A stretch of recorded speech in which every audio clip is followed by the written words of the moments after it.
L'Olympique lyonnais va bientôt officialiser la signature de Malik Fofana.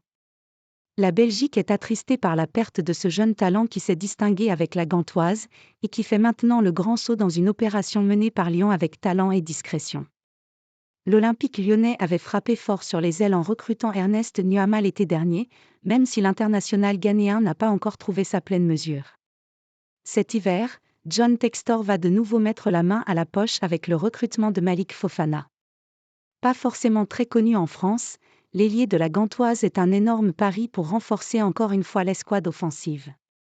Capable de jouer sur les deux ailes ou en soutien de l'attaquant, le joueur d'origine guinéenne est même comparé, en ce qui concerne l'espoir d'aller au très haut niveau et de rejoindre les meilleurs clubs européens, à Eden Hazard et Jérémy Doku chez nos voisins, affirme l'équipe.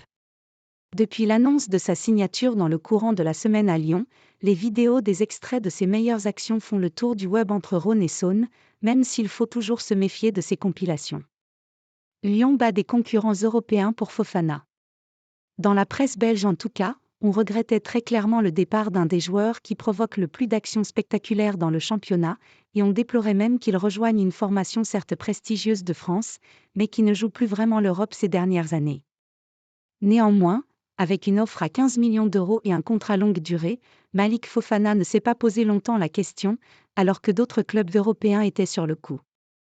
Une belle performance pour la cellule de recrutement de l'OL et pour David Friot, qui a su conserver cette piste secrète jusqu'à l'aboutissement d'un accord qui ne devrait pas être remis en cause. À 18 ans, Lyon s'offre donc un grand espoir belge, et tient également à démontrer qu'il est encore capable de réaliser des gros coups sur le marché des transferts, avec forcément l'envie de redonner un nouveau souffle offensif à une formation qui revient bien sous la coupe de Pierre Sage, mais qui effectue tout de même une saison bien décevante à l'heure actuelle.